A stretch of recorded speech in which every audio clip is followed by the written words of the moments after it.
Hello everyone, welcome back to Vidya Setu, YouTube channel of Kendriya Vidyalaya Upper Camp, Dehradun. So dear students, we are studying NCERT Class 5 EVS Chapter 7, that is Experiments with Water.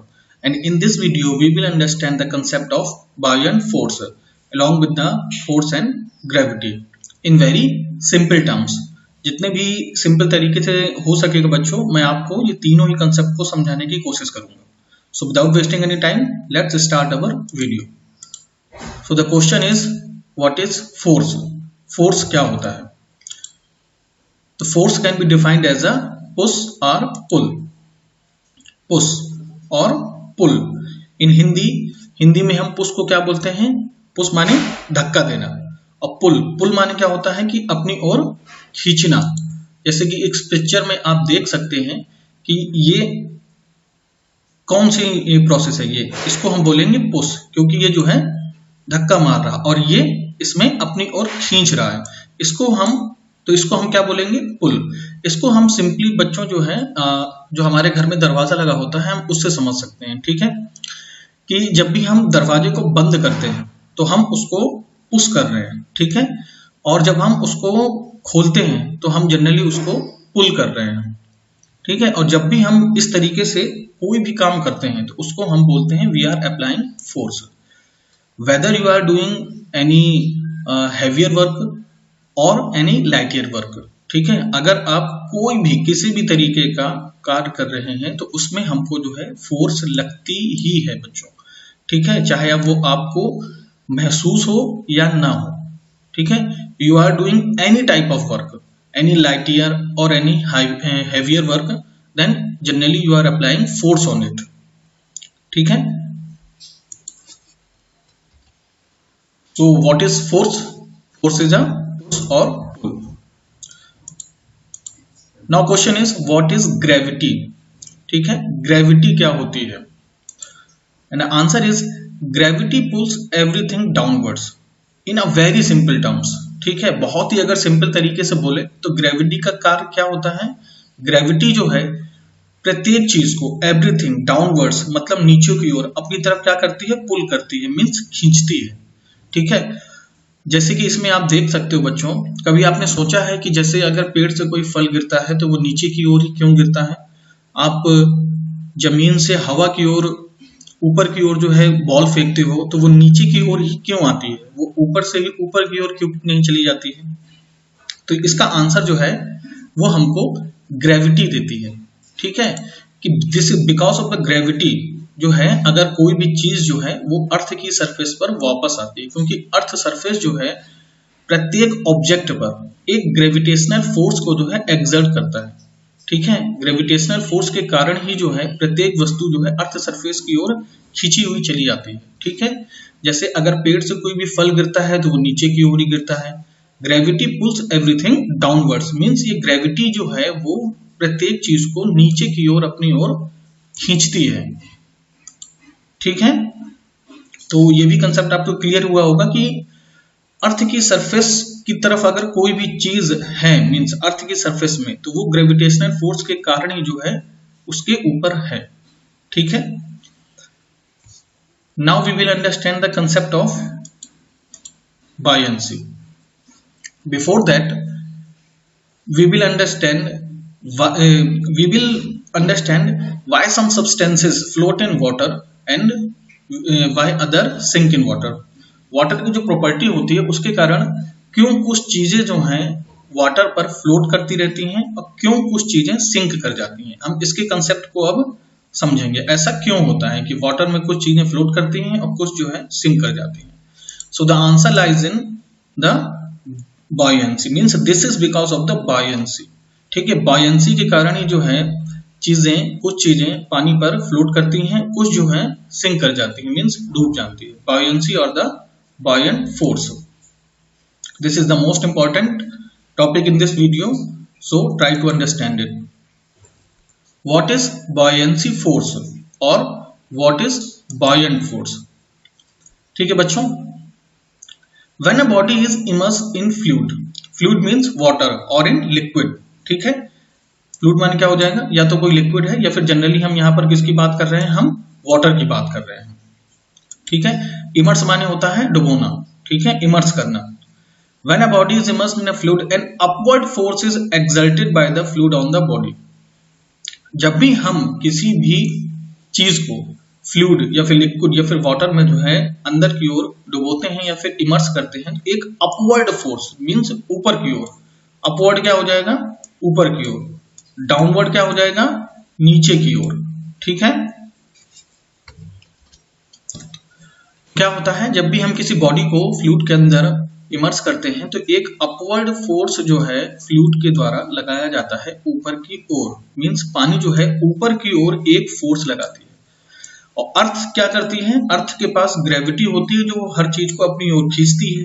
Water की property क्या है कि water जो होता है वो हर चीज के ऊपर नीचे से ऊपर की ओर एक फोर्स लगाता है, ठीक है। समझ में आया ये आपको, क्लियर हुआ कि अगर हम कोई भी चीज डुबो रहे हैं तो वाटर क्या करता है, वो नीचे से ऊपर की ओर एक फोर्स लगाता है, ठीक है। This upward force is equal to the weight of the fluid displaced by the body and is called the force of buoyancy. ये जो ऊपर की ओर फोर्स लग रही है, ठीक है, पानी के द्वारा जो नीचे से ऊपर की ओर जो ये फोर्स लग रही है, this is equal to the weight of the fluid displaced by the body.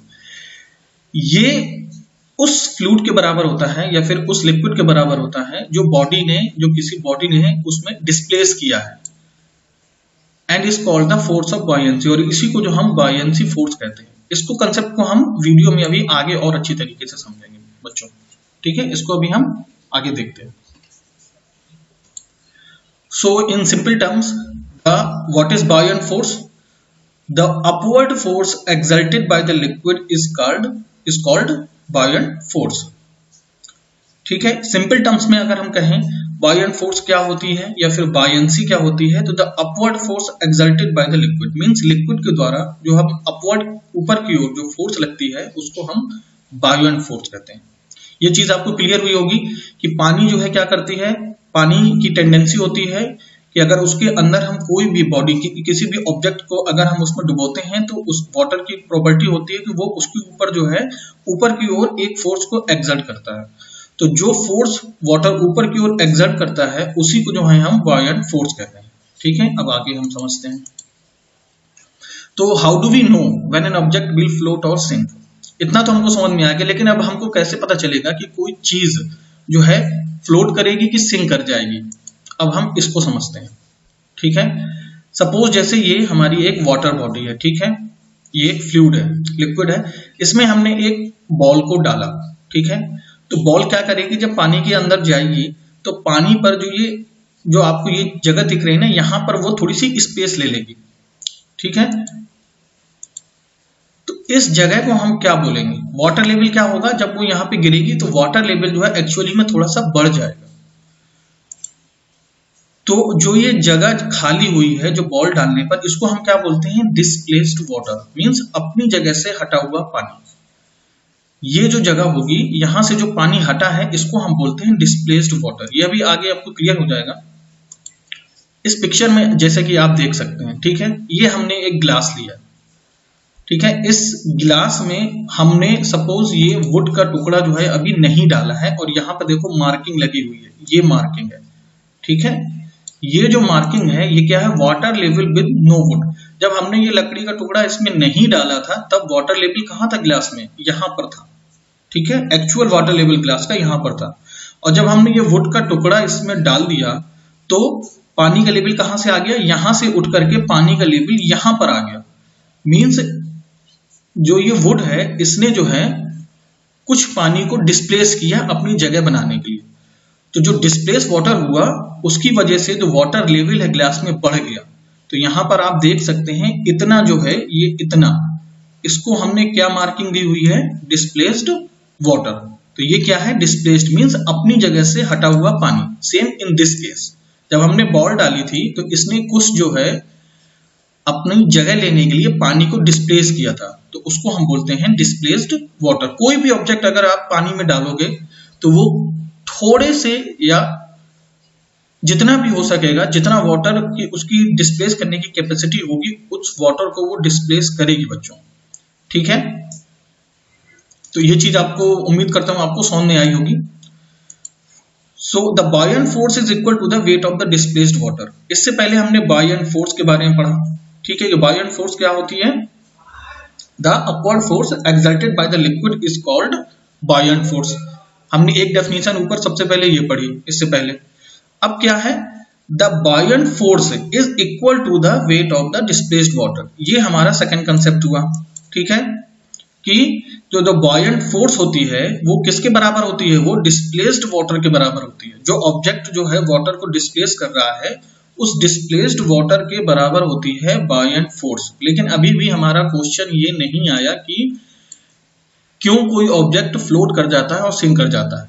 इसके पहले आपको दो कंसेप्ट मैंने क्लियर किए कि अगर हम लिक्विड में कोई भी चीज डालेंगे तो वो ऊपर की ओर एक फोर्स एक्सर्ट करेगा, उसको हम बोलते हैं buoyant फोर्स। दूसरा इंपॉर्टेंट हमने ये पढ़ा कि जो buoyant फोर्स होती है वो डिस्प्लेस्ड वाटर के वेट के बराबर होती है। ये दो चीजें आपको समझ में आई, ठीक है। अब हम नेक्स्ट देखते हैं। So the question is again, how do we know when an object will float or sink? हमको कैसे पता चलेगा कि कोई ऑब्जेक्ट तैरेगा या फिर डूब जाएगा? Now the answer is here, when the weight of an object is more than, ठीक है, the weight of the displaced water, then the object will sink। Object क्या होगा? डूब जाएगा। देखो अब सिंपल टर्म्स में इसको समझो आप। कुछ जब हमने कोई चीज डाली, जैसे हमने ग्लास में वुड का टुकड़ा डाला था तो उसने कुछ पानी को डिस्प्लेस किया था, तो अगर हम उस डिस्प्लेस वाटर का वेट करेंगे, मींस उसको तौलेंगे, ठीक है, उसका वेट करेंगे, और हम ऑब्जेक्ट का अपने वेट करेंगे, ठीक है, इन दोनों का हम वेट करेंगे। अगर ऑब्जेक्ट का वेट डिस्प्लेस्ड वाटर से ज्यादा होगा तो चीज क्या होगी? कोई भी ऑब्जेक्ट सिंक कर जाएगा। बहुत ही सिंपल है बच्चों ये। हम दोनों का वेट करेंगे। अगर ऑब्जेक्ट का वेट जो है डिस्प्लेस्ड वाटर से ज्यादा होगा तो कोई भी चीज डूब जाएगी, और इसी का जस्ट अपोजिट हो जाएगा कि when the weight of the object is less than the weight of the displaced water then the object will float। बहुत ही इजी हो गया बच्चों ये कि अगर हम अब डिस्प्लेस वाटर का वेट करेंगे और डिस्प्लेस वाटर का वेट जो है ऑब्जेक्ट के वाटर से ज्यादा होगा तो वो जो चीज है वो तैरती रहेगी, वो फ्लोट करेगी। समझ में आया हमारे दो कंसेप्ट से पहले कि अगर हम वाटर में कोई भी चीज डालेंगे तो वो ऊपर की ओर एक फोर्स को एक्सर्ट करेगी, उसको हम बोलते हैं buoyancy फोर्स। दूसरा हमने किया कि हमेशा जो buoyant फोर्स होती है that is equal to the weight of the displaced water.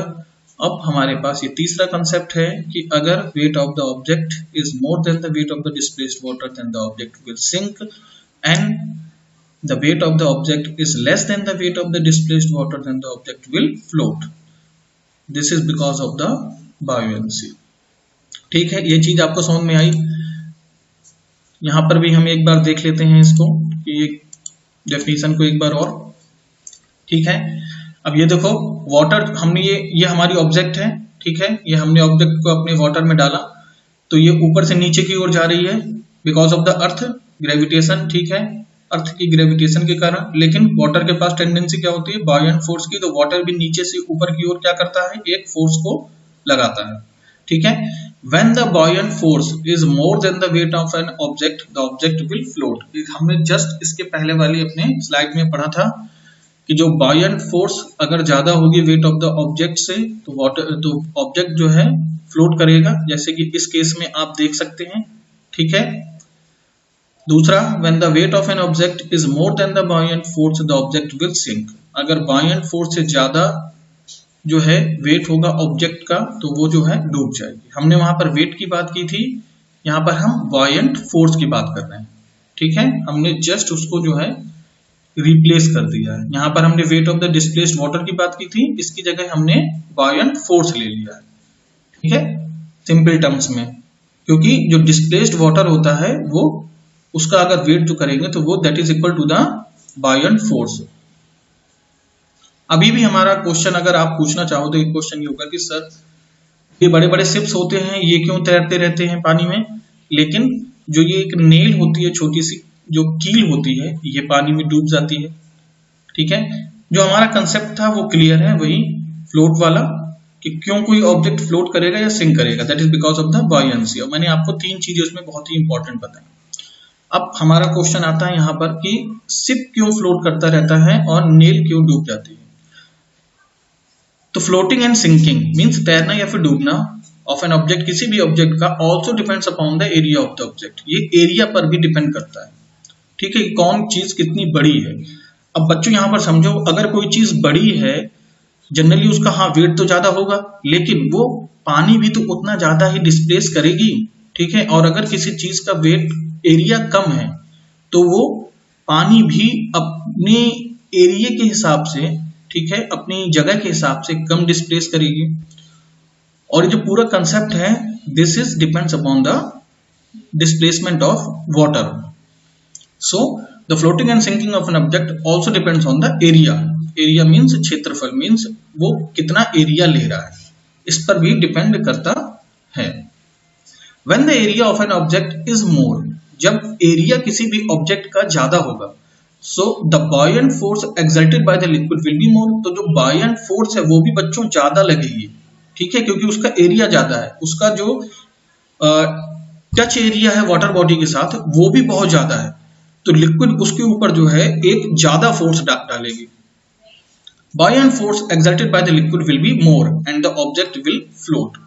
इस कारण से जो है ऑब्जेक्ट जो है फ्लोट करेगा, क्योंकि बड़ी चीज जो है पानी को ज्यादा डिस्प्लेस करेगी और ज्यादा एरिया में बॉयंट फोर्स लगेगा।